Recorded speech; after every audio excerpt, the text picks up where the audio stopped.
Are you prepared for a disaster with emergency supplies?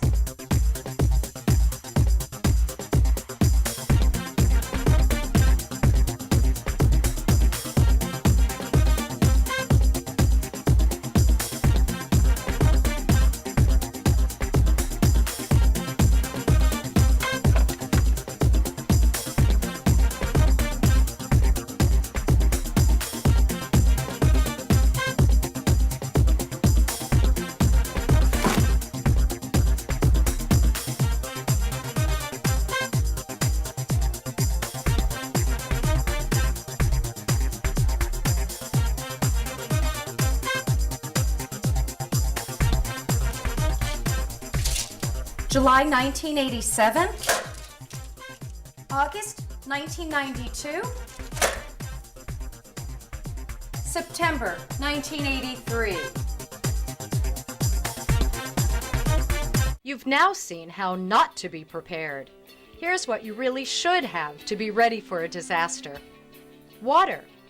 You're going to need at least 1 gallon per person per day. That's at least 3 gallons per person.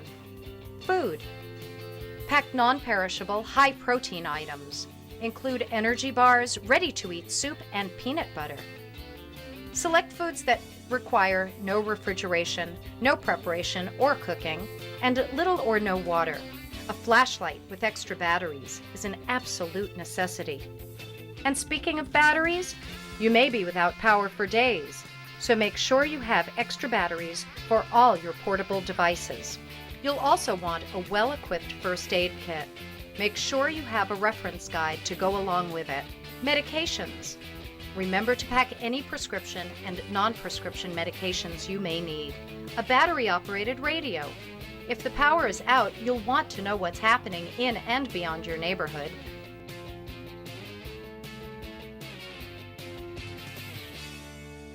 Tools. Make sure you have the basics on hand. An adjustable wrench, manual can opener, screwdriver, hammer, pliers, knife, duct tape, plastic tarps, and garbage bags with ties. Clothing. Make sure you provide a change of clothes for everyone. Include sturdy shoes and gloves.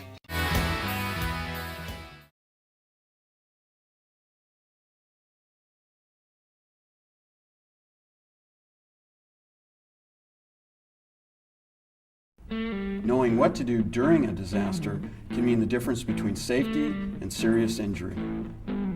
Since earthquakes are the most likely and far-reaching disasters that could occur in the Bay Area, let's go over how you can protect yourself during and after the quake, and the aftershocks. When an earthquake strikes, drop, cover, and hold on. If you're indoors, drop to the floor. Take cover under a piece of heavy furniture, cover your head, and hold onto the furniture with your other hand. The furniture may move when the ground is shaking.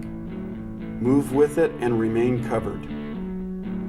If you're outdoors, move into the open, away from buildings, streetlights, trees, utility wires. Once in the open, stay there until the shaking stops. Once you're safe, check yourself for injuries and then help others, giving first aid when appropriate. Do not move seriously injured persons unless you must, to remove them from immediate danger or further injury.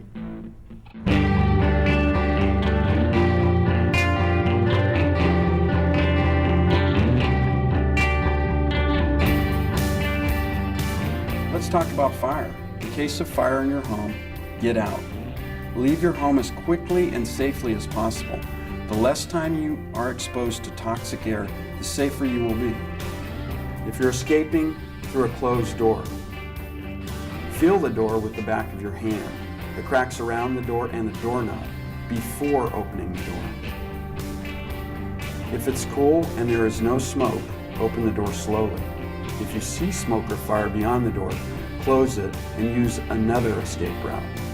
Close all doors behind you as you escape to delay the spread of the fire. Once you are out, stay out. Use a cell phone or send someone to a neighbor's house to call the fire department, or from an outside phone. If smoke, heat, or flames block your exit routes, stay in the room with the door closed. Open the window for ventilation. Hang a sheet outside so firefighters can find you. If there's a phone in the room, call the fire department and tell them where you are. Firefighters are trained and equipped to enter burning buildings. If someone is still inside, direct the firefighters to where the person might be. Transportation, industrial accidents, and terrorism attacks all pose the possibility of chemical and airborne hazards.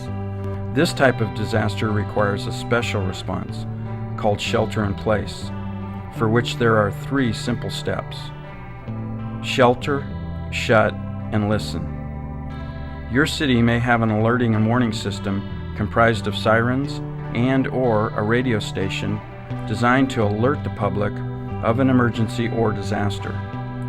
Your local fire department or Office of Emergency Services can provide you with further information. If you are instructed to shelter in place: 1. Shelter inside your home or nearby building, taking in your pets if time permits. 2. Shut all doors and windows and turn off the ventilation systems, including the fireplace vents. Lock your doors and windows to create the best seal. 3. Listen for updated information. Tune to your local news radio or television station. When a major disaster occurs, loved ones can be hurt and emergency responses can be delayed.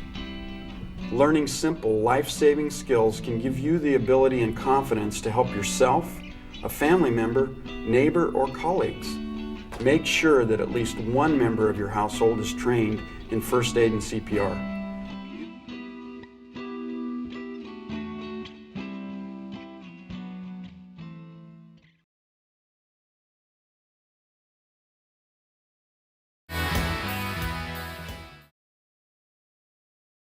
Many cities offer additional opportunities to learn more about disaster preparedness, such as Community Emergency Response Team training.